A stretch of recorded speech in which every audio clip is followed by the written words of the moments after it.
के कोप से कांप उठा केरल। पहाड़ से आई तबाही वाली लहर, लैंडस्लाइड से थर्राया वायनाड शहर।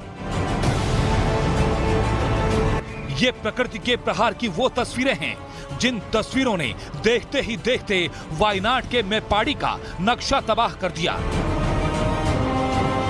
अभी लोग ठीक से सोकर उठे भी नहीं थे कि भारी बारिश के बाद पहाड़ से उतरी हाहाकारी लहरों ने बर्बादी का सायरन बजाना शुरू कर दिया। आसमानी आफत की वजह से हुए जबरदस्त लैंडस्लाइड ने कुछ ही घंटों के भीतर सब कुछ तहस नहस कर दिया। पहाड़ से उतरी हाहाकारी लहरों के सामने जो पड़ा, ये लहरें उसे बहाकर अपने साथ ले गई। कोई कुछ समझ पाता इससे पहले ही सैलाब ने पूरे इलाके को घेर लिया। न सैलाब की जद में आने वाले इंसान बचे और न इंसानों द्वारा बनाई गई कोई इमारत। एक झटके में सैलाब और लैंडस्लाइड ने सब कुछ लीन लिया। यही वजह रही कि देश के प्रधानमंत्री नरेंद्र मोदी ने कुदरत के इस रौद्र रूप पर अपनी संवेदनाओं को जाहिर किया। वायनाड के कुछ हिस्सों में लैंडस्लाइड से व्यथित हूँ। मेरी संवेदनाएं उन सभी लोगों के साथ हैं जिन्होंने अपने प्रियजनों को खोया है और जो घायल हुए हैं। उनके लिए प्रार्थना करता हूं। सभी प्रभावितों की सहायता के लिए रेस्क्यू ऑपरेशन जारी है। केरल के मुख्यमंत्री से बात की और केंद्र की ओर से हर संभव मदद का भरोसा दिया। पहाड़ से उतरी ये खतरनाक लहरें अपने साथ कई गाड़ियों को भी तिनके की तरह बहा कर ले गईं। आनन फानन में राहत और बचाव के लिए टीमों को लगाना पड़ा, लेकिन इस भयानक तबाही के बीच डैमेज कंट्रोल करना हरगिज आसान नहीं था। लेकिन जितना हो सकता था उतनी मदद लोगों तक तुरंत पहुंचाने की कोशिश की गई। इस दौरान सैलाब के बीच में फंसे कई लोगों को रेस्क्यू किया गया और उन्हें सुरक्षित ठिकानों तक पहुंचाया गया। लेकिन सवाल ये कि क्या ये तबाही यहीं रुकेगी? क्योंकि मौसम विभाग ने केरल के 4 जिलों कोझिकोड, मलप्पुरम, वायनाड और कासरगोड के लिए रेड अलर्ट जारी किया है, जबकि पथानामथिट्टा, अलापुझा, कोट्टायम, एर्नाकुलम, इडुक्की, त्रिशूर और पलक्कड़ के लिए ऑरेंज अलर्ट जारी किया गया है।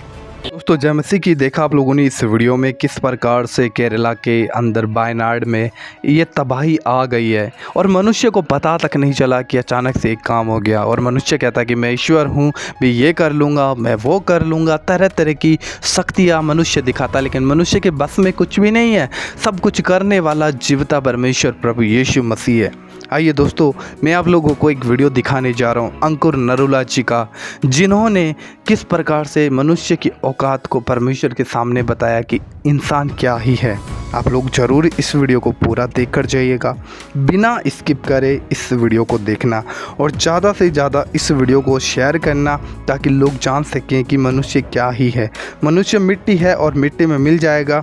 आइए हम लोग मिलकर इस वीडियो को देखते हैं। एंड आप लोगों को बताना चाहता हूँ कि आप लोग केरला के लिए ज़रूर प्रार्थनाएँ करें, क्योंकि अभी वहाँ पर कुछ एरियाज रेड एरिया में हैं, तो प्रार्थना ज़रूर करें। क्राइस्ट ने एक बात कही, उस बात को सुनने से पहले मैं ये चाहता हूं कि हम पहले अपनी होंद को, अपनी हैसियत को देख लें कि आखिर इंसान की हैसियत इस पृथ्वी के ऊपर क्या है।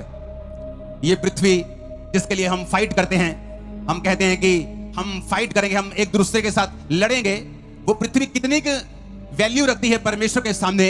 उस वीडियो में मैं आपको दिखाता हूं कि पृथ्वी कितनी छोटी है, हम कितने छोटे हैं। ये पृथ्वी है, देखो हमारी धरती है और ये सब ग्रह हैं। सूर्य इतना बड़ा है कि 13 लाख धरतियां उसमें आ जाएं। सूर्य से भी कितने बड़े बड़े ग्रह, बड़े बड़े स्टार, ग्रह नहीं, हमारी गैलेक्सी में हैं। धरती बहुत छोटी रह जाती है। अब आगे आगे आप देखना कि धरती इतनी छोटी हो जाएगी, वो सूर्य जो छोटा सा दिख रहा है उसमें 13 लाख धरतियां आ सकती हैं। अब देखो वो सूरज दिखाई नहीं दे रहा, वो छोटा सा रह गया, उसमें भी 13 लाख धरतियां हैं। फिर गैलेक्सी बनती है, ऐसी खरबों गैलेक्सियां हैं। जब खरबों गैलेक्सियां इकट्ठी होती हैं तो यूनिवर्स बनता है और खरबों यूनिवर्स हैं। और हम सोचते हैं, जीसस कहता, जिसने अपने शब्दों से धरतियां, तारागण, आकाश, सृष्टि बनाई है, उसने कहा, कहता मेरा राज इस धरती का नहीं है, मैं इतना छोटा परमेश्वर नहीं हूं। कहता मैं इतना छोटा नहीं हूं। कि वो धरती दिखाओ उसको, वो सूर्य जिसमें 13 लाख धरतियां आ जाएं, जो आप सुबह देखते हो 13 लाख धरतियां उस सूरज में समा जाए, इतना बड़ा है वो। और जब गैलेक्सी, जब आप सिर्फ गैलेक्सी में देखोगे तो सूर्य दिखाई भी नहीं देगा, और खरबों खरबों गैलेक्सियां हैं, उन गैलेक्सियों को मिला के यूनिवर्स बनता है, और खरबों यूनिवर्स हैं, और आप कहते हो ये धरती। जीसस ने कहा मेरा राज यहां का नहीं, मेरा राज वहां का है। अगर मेरा राज यहां का होता तो जब मीटिंगों को रोका जाता तो मेरे लोग लड़ते। अगर मेरा राज यहां का होता तो जब यीशु मसीह के नाम को लोग धप्पा देने की कोशिश करते हैं तो उनके लोग लड़ते। इसलिए मैं कहता हूं विरोधियों को जो बोलते हैं कि पंजाब में कन्वर्जन चल रहा है, उनको कुछ कहने की जरूरत नहीं, क्योंकि मैं भी उन्हीं विरोधियों में से एक था। मेरे दादाजी इनकम टैक्स के ऑफिसर थे। जब उनको कैंसर हुआ, बोन का, हड्डियों का कैंसर हुआ, जब जलंधर के बड़े बड़े डॉक्टर्स के पास वो गए और किसी ने बताया कि एक सिस्टर यहां पे है, क्रिश्चियन सिस्टर, जब वो प्रार्थना करेगी तुम्हारे दादाजी ठीक हो जाएंगे। लेकिन मुझसे नहीं बात हुई, मेरे मम्मी पापा से होती थी। तो वो जब प्रार्थना कराने के लिए उनके घर में जाते थे और जब वो सिस्टर मेरे घर में आती थी तो मैं बोलता कि हम हिंदू सिखों में से हैं, मैं खत्री परिवार से हूं, अगर ये दोबारा क्रिश्चियन लोग हमारे घर में आए तो मैं इनको गालियां निकालूंगा, इनको मारूंगा, इनको पीटूंगा, क्योंकि ये अंग्रेज लोग अपना धर्म यहां पे छोड़ गए। इसलिए मैं कहता हूं कि विरोधियों का विरोध मत करो। अगर मेरा भी विरोध करते क्रिश्चियन लोग तो मैं आज यहां पे ना होता। जब मेरा विरोध हुआ वो मेरे घर में वापस नहीं आए, मुझे मेंटली अपसेट के अटैक होने शुरू हुए, सुसाइड करने की तरफ जब मैं चल पड़ा, सब जगह जाके देखा, न्यूरोलॉजिस्ट के पास, दिमाग के डॉक्टर्स के पास, मैं खुद पढ़ा लिखा इंजीनियर था, मेरी फैमिली में बहुत सारे डॉक्टर हैं, कहीं भी इलाज जब नहीं हुआ। जिस दिन सुसाइड करना था, ओवरडोज लेके, भांग खा के, बहुत सारे नशे में करने लगा था, उस दिन एक हिंदू व्यक्ति जो उस चर्च का मेंबर था, उस बहन ने कहा परमेश्वर का आत्मा मुझसे कह रहा है उस घर में दोबारा जाओ। मेरे पापा का नाम जीवन है तो कहते जीवन के घर में जाओ, और उस घर में प्रभु मुझे कह रहा है कि वहां कोई रूह है जो प्रभु से बचाना चाहता है। वो बोला, परिवार बोला, कहते नहीं जी उस घर में हम नहीं जाएंगे, वहां उनका लड़का है एक बड़ा कट्टर हिंदू टाइप का, वो नहीं मानता, वो कहता अगर आए तो हम गालियां निकालेंगे, हम नहीं जाना चाहते। वो सिस्टर बोली नहीं तुम मेरी बात मानो, जाओ उस घर में प्रभु का आत्मा कह रहा है। वो मेरे घर में आए, मैं घर में नहीं था। जब वो मेरे घर में मेरे बेडरूम में बैठे तो मैं नशा करके जब आ रहा था वापस अपने घर में, और मैंने अपना रूम जब खोला तो मेरे रूम के सामने वो बैठे थे। उसमें मेरा घमंड टूट चुका था, बीमारी के साथ मैं खत्म हो चुका था। अपने घर के अंदर गया, कुछ नहीं बोला, उन्होंने मुझे बाइबल दी और कहा कि प्रभु यीशु मसीह किसी धर्म या जात को बनाने के लिए नहीं आए। वो इतना छोटा परमेश्वर नहीं है कि सिर्फ पृथ्वी की बात करे, जो कि परमेश्वर के जो खुदा ने बनाया उसके सामने बिंदी भी अगर लगा दो तो वो बिंदी भी धरती से बड़ी लगेगी। आपको धरती इतनी छोटी है प्रभु के सामने। उसने कहा बाइबल पकड़, जिस दिन तेरे को ईसाई धर्म नाम का बाइबल में शब्द मिलेगा उस दिन तो बाइबल पढ़नी बंद कर देना। मैंने कहा मैंने तो मीडिया से यही सुना है कि ये लोग धर्म बदलते हैं, बड़ा नेक्सस चल रहा है जी, बड़ा धर्म परिवर्तन का धंधा चल रहा है जी, बड़ा कुछ हो रहा है जी। उन्होंने कहा अच्छा, हम भी हिंदू परिवार से हैं, परमेश्वर ने हमें चंगा किया है, जिसको प्रभु अपने पास बुलाता है ये उन्हीं को मालूम है। उस दिन बाइबल पकड़ ली, रात को 8 बजे 16 अगस्त 2004 नशा करके एक घर देखा जहां वो बंदगी करते थे, वापिस आया, मेरे पे ले हैंड प्रार्थना हुई। पहली प्रार्थना में मुझे समझ आ गया था कि अगर इस धरती पे मेरा कोई हल कर सकता है तो वो सिर्फ प्रभु यीशु मसीह है। मेरे को समझ आ गई थी एक प्रार्थना में ही, हल पूरा नहीं हुआ था लेकिन एक प्रार्थना में समझ आ गई थी, क्योंकि मैं दुनिया घुमा हुआ था, कंप्यूटर इंजीनियर था, मेरी फैमिली में बड़े बड़े अफसर थे, सब जगह पढ़े लिखे लोग थे, तो मैं जानता था कि जो मैं देख रहा हूं ये फेक नहीं है। जो मैंने मीडिया से सुना, जो मैंने लोगों से सुना, वो नकली, वो गलत था, लेकिन जो मैं अपनी आंखों से देख रहा था, एक्सपीरियंस कर रहा था, वो सही था। बाइबल को पकड़ा। उस टाइम पे ब्रॉडबैंड इंटरनेट होते थे, आज की तरह इंटरनेट आम नहीं था, किसी किसी घर में होता था। कंप्यूटर आम नहीं था, किसी किसी घर में डेस्कटॉप कंप्यूटर होते थे। तो मैंने अपने कंप्यूटर पे इंटरनेट ऑन किया, यीशु मसीह के बारे में सर्च करनी शुरू की, क्या ये फेक है, क्या ये पैसा देके धर्म बदलते हैं। आज लोग बोलते हैं जी बड़ा पैसा मिलता है जी, मैं सबके सामने बोलने के तैयार हूं, मुझे पैसा चाहिए। है कोई बंदा पैसा देता जो क्रिश्चियन बनने के?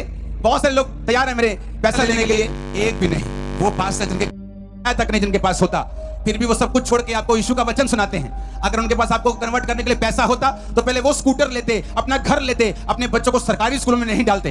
वो मरते हैं, खपते हैं जीसस क्राइस्ट का प्रचार करने के लिए, आपको उद्धार की कथा सुनाने के लिए, ये बताने के लिए कि प्रभु यीशु मसीह किसी धर्म या जात को बनाने के लिए नहीं आया, वो आपको बचाने के लिए आया। अगर आप जीसस के पास आएंगे, आप कोई भी धर्म के क्यों ना हो, कोई भी जाति के क्यों ना हो। मैं अन्य जातियों में से था, इसलिए मैं विरोध नहीं करता जो लोग विरोध करते हैं। मुझे मालूम है अगर आज मैं उनका विरोध करूंगा बड़ी आसानी से इंडियन लॉ के मुताबिक उनको जेल हो सकती है क्रिश्चियनिटी का विरोध करने के कारण। लेकिन मैं ये सोचता हूं कि अगर मैं भी विरोधी होता और कोई मुझे जेल में भेज देता तो आज मैं कभी प्रचारक न बन पाता, यीशु मसीह की कृपा का स्वाद कभी ना चख पाता। मुझे उन्होंने सहा है, इसलिए मैं आज यहां पे हूं। आप उन लोगों को सहेंगे, उनके लिए प्रार्थना करेंगे, तो वो लोग आज जहां मैं हूं कल को वो वहां खड़े होंगे, जहां आप है कल को वो वहां बैठे होंगे। आमीन। मेरे को ऊंचे वाला चाहिए चर्च। कोई मायने नहीं करता चाहे मैं एक अन्य जाति से आया, कोई मायने नहीं करता चाहे वो बहन जिसने गवाही दी वो क्रिश्चियन में से आई, लेकिन जब दोनों प्रभु से दूर थे तो दोनों दुखी थे। दोनों प्रभु के नजदीक हुए तो दोनों की शर्मिंदगी को परमेश्वर ने खत्म कर दिया। बाइबल कहती है जब हम यीशु के क्रूस को देखते हैं, अपने स्कूलों के बाहर, कॉलेजेस के बाहर क्रूस लगा देखा होगा, लोग बोलते हैं क्रूस को उतार दो, क्रूस को उतार के पैरों में रख दो, क्रिश्चियन धर्म को नीचे कर दो। वो क्रिश्चियन धर्म की निशानी नहीं है। बाइबल कहती है क्रूस यीशु मसीह ने इसलिए उठाया था कि उस जमाने की सबसे बड़ी शर्मिंदगी वाली मौत क्रूस की मौत थी। क्रूस की मौत उनको दी जाती थी जब बड़े अपराधी होते थे, बड़े बड़े चोर होते थे, बड़े बड़े अपराध करने वाले, संगीन अपराधी होते थे, कत्ल करने वाले होते थे, उनको क्रूस की मौत दी जाती थी। जीसस क्राइस्ट उस क्रूस की मौत को सहा। राजा ने कहा, जीसस, यीशु, अगर तू चाहे तो ये मौत टल सकती है, क्योंकि जितने अपराध, जितने ये तुझ पे इल्जाम लगाते हैं, एक भी साबित नहीं कर पाए। सिर्फ तू अपने मुंह से कह दे इतना ही कि ये सारे इल्जाम झूठे हैं। यीशु ने कहा, मैं अपनी मर्जी से अपना प्राण तुम्हें देता हूं और मैं ये घोषणा करता हूं कि अपनी मर्जी से मैं इसे वापस ले लूंगा। और यीशु मसीह मुर्दों में से तीसरे दिन जी उठे। 40 दिन फिर प्रचार किया। एक देखते हैं लोगों को आप चंगा करते हुए, लंगड़ों को चलाते हुए। मैं चंगा नहीं कर सकता, मेरे भी आपकी तरह हाथ में ही पंजाब में जन्मा हूं, जलंधर से जम्मिया, मैं पंजाबी से प्रचार कर सकता, लेकिन मुझे सुनने वाले लोग पूरे देश से, पूरे वर्ल्ड से हैं जो हिंदी समझते हैं। इसलिए मैं फैसला रखता हूं कि हमेशा हिंदी में प्रचार करूं ताकि और लोग भी इस मैसेज को ले सके और समझ सके। बहुत से लोग ये समझ सके कि यीशु मसीह इसी धर्म को बनाने के लिए, जात को बनाने के लिए नहीं आए। उनका राज इस पृथ्वी का नहीं है। वो पृथ्वी जो एक मिट्टी का बिंदु भी उससे बड़ा है परमेश्वर के सामने, ऐसी पृथ्वी पर वो अपना राज नहीं कहता, मेरा राज ऊपर का है। मैंने तुम लोगों को बनाया है, सिरजा है, ताकि तुम मेरी आराधना कर सको, मेरे पीछे चल सको। आज साइंस जितनी मर्जी बड़ी हो जाए, लेकिन बाइबल से ऊपर नहीं जाती। हर 2 महीने में स्टडी आ जाती है, जो बाइबल में लिखा है वो ट्रू है। पहले लोग बोलते थे कि मूसा के जो बाइबल में लिखा है, वचन में लिखा है कि फिरौन जो था वो समुद्र के नीचे आ गया था, समुद्र 2 भाग हो गया था। मूसा तो अपने लोगों समेत निकल गया, लेकिन फिरौन समुद्र के बीच में दब गया था। जब वो निकल गए तो समुद्र वापस वैसा ही हो गया था। कहते ये झूठ है। कुछ साल बाद जब स्टडी हुई तो उस समुद्र में 2000 4000 जितने भी साल पुरानी वो थी, तलवारें वहां से निकली, फिरौन के हथियार वहां से निकले, उनके फॉसिल्स, उनके जीवाश्म वहां से निकले। हर कुछ देर बाद नासा ये बताता है कि बाइबल में जो लिखा है वो बिल्कुल ट्रू है, बिल्कुल सच्चाई है, क्योंकि ये किसी धर्म की पुस्तक नहीं है। ये जीवित परमेश्वर का वचन है, जिसने आपने और मेरे लिए इस वचन को सिरजा है। हम किसी भी जाति, किसी भी धर्म से क्यों ना हो, खुदावंद हमें बरकत देगा, हमें आजाद करेगा, हमारे परिवारों को शर्मिंदगी से आजाद करेगा। उन्होंने मुझे बताया कि क्रूस का मतलब है कि प्रभु ने तेरी शर्मिंदगी उठा ली है। एक जवान बच्चा जब घर में नशे करने लग जाता है, घर को सपोर्ट करने के बजाय घर का पैसा उठाने लग जाता है, माता पिता को कंधा देने के बजाय, उनको सहारा देने के बजाय माता पिता को उनके पीछे लगवा लेता है, तो ये एक शर्मिंदगी है। जब उसके बनने का समय होता है वो नशे में चला जाता है, ये एक शर्मिंदगी है। जब जवान होता है, बीमार हो जाता है, ये एक शर्मिंदगी है। मुझे बताया गया कि अगर मैं जीसस क्राइस्ट के उस क्रूस के ऊपर विश्वास करूं, जो किसी धर्म का प्रतीक नहीं है, बल्कि इस बात का प्रतीक है कि प्रभु यीशु मसीह इस दुनिया में आए थे और मेरे लिए सारी शर्मिंदगी को अपने ऊपर बिना किसी पाप के उठा लिया। आज जो कोई उस क्रूस के ऊपर विश्वास करेगा, परमेश्वर ने कहा वो उसकी शर्मिंदगियां धरती के ऊपर से जाती रहेंगी। मैंने विश्वास किया क्रूस के ऊपर, बाइबल पढ़ी, आज मुझे 20 साल हो चुके हैं, 2024 आ चुका है। 20 साल में मैंने कितने बार, सैकड़ों बार बाइबल पढ़ ली है। नया नियम तो मैंने सैकड़ों बार ही पढ़ लिया, पुराना नियम भी कई बार पढ़ लिया। एक भी बार बाइबल में ये नहीं आया कि मैं ईसाइयों का परमेश्वर हूं। एक भी बार ये नहीं आया कि मैं धर्म बदलने आया हूं। एक भी बार नहीं आया कि धरती पे मेरा राज, परमेश्वर ने कहा मेरा राज वहां का है। धरती पर वो राज जो तुम लोग कहते हो, वो राज परमेश्वर स्थापित करने के लिए नहीं आए, वो आत्मिक राज को स्थापित करने के लिए आए। नहीं तो हम लड़ते, शारीरिक रूप में लड़ते, उसका राज स्थापित हो। यीशु ने कहा मेरा राज आत्मिक है।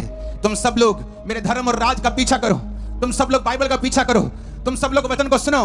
तो देखो अन्य जातियां जिन वस्तुओं की खोज में रहती हैं, क्या खाएंगे, क्या पिएंगे, क्या पहनेंगे, परमेश्वर ने कहा ये सब वस्तुएं तुम्हें पीछे पड़ के मिल जाएंगी। दोस्तों जय मसीह की परमेश्वर आप सभी को बहुत आशीष दे। मैं आशा करता हूं कि आप लोग अच्छे होंगे। और आप लोगों ने इस वीडियो में देखा कि किस प्रकार से परमेश्वर के दास अंकुर नरोला जी ने इस बात को साबित करके दिखाया कि मनुष्य की औकात क्या है। जो लोग खुदा से लड़ते हैं, खुदा के परमेश्वर के कामों का, सुसमाचार का विरोध करते हैं, जिन्हें लगता है कि मैं सब कुछ हूँ, लेकिन उस लोगों को परमेश्वर के दास ने बताया कि हमारी क्या ही औकात है परमेश्वर के सामने। जिस पृथ्वी के ऊपर हम रहते हैं, उस पृथ्वी की क्या औकात इस ब्रह्मांड में, इस परमेश्वर के सामने। क्योंकि जिस परमेश्वर की आराधना हम करते हैं, जिस परमेश्वर पर विश्वास हम करते हैं, वो स्वर्ग में विराजमान परमेश्वर है। पृथ्वी, ब्रह्मांड उसके सामने कुछ नहीं है। वो उनको बनाने वाला परमेश्वर है। आप सोच सकते हो कि वो परमेश्वर कैसा हो सकता है। इसलिए दोस्तों हम सच्चाई को जाने, और बाइबल क्लियर हमें कहते हैं कि तुम सच्चाई को जानोगे तभी सच्चाई तुम्हें आज़ाद करेगी। आज इस दुनिया में किस प्रकार से लोग परमेश्वर का विरोध करते हैं और परमेश्वर के सुसमाचार को रोकने का प्रयास करते हैं, लेकिन ये सेवकाई किसी मनुष्य ने नहीं शुरू की है, ये खुद परमेश्वर ने शुरू किया और अपने चेलों को भेजा। प्रभु यीशु मसीह ने कहा, जाओ जगत में सब जातियों में प्रचार करो, पिता पुत्र पवित्र आत्मा के नामों से जो कोई विश्वास करता है उससे बपतिस्मा दो। परमेश्वर चाहता है कि हम उस पर विश्वास करें, हम नाश ना हो, हम मिटे ना, हम बर्बाद ना हो जाए, क्योंकि परमेश्वर इस संसार के अंदर अपना राज्य स्थापित करने के लिए नहीं आया। जैसा कि आप लोग सुन चुके हो परमेश्वर के दास के द्वारा, परमेश्वर अपने राज्य में हमें, जो हम पाप में पड़े हुए थे, जो बुराई में पड़े हुए थे, जो अंधकार में अपना जीवन बिता रहे थे, परमेश्वर सदा की उस ज्योति के अंदर, उस अंधकार से निकाल कर हमें सदा के उस आनंद में लेकर जाना चाहता है। इसलिए प्रभु यीशु मसीह ने अपना बलिदान क्रूस के ऊपर दिया ताकि हम उस पर विश्वास करें, हम में से कोई भी नाश ना हो, एक भी नाश ना हो, परंतु सच्चे परमेश्वर के साथ हम रह सकें। इसलिए परमेश्वर ने इस संसार के अंदर एक व्यवस्था ठहराई, जो कोई विश्वास करेगा यीशु मसीह के ऊपर वही उद्धार पाएगा। स्वर्ग और पृथ्वी के ऊपर कोई यीशु मसीह के नाम के अलावा कोई नाम नहीं है जिसके द्वारा उद्धार है। लेकिन फिर भी लोग आज अपने पाप में, अपनी बुराई में, अपने ही अनुसार अपने जीवन को जी रहे थे। उन्हें लगता है कि परमेश्वर तो है ही नहीं, परमेश्वर क्या है। लेकिन आज भी हमारे पास अवसर है, हम अवसर को बहुमूल्य जानें और परमेश्वर पे विश्वास करें, क्योंकि वो समय बहुत जल्दी आने वाला है जिस दिन संसार की हर एक चीज़ नष्ट होने वाली है, मिटने वाली है, और जो कोई विश्वास करता है प्रभु यीशु मसीह पर वो बचाया जाएगा और हर एक अपने गुनाह में मर जाएगा, नाश हो जाएगा।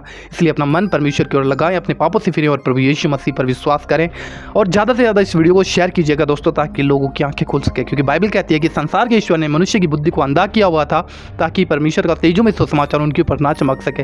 लेकिन हमारा काम है प्रभु का प्रचार करना। इस वीडियो को ज़्यादा से ज़्यादा शेयर कीजिए और अपनी राय जरूर कमेंट बॉक्स में लिखिएगा। प्रभु आपको बहुत आशीष दे। जय मसीह की। God bless you.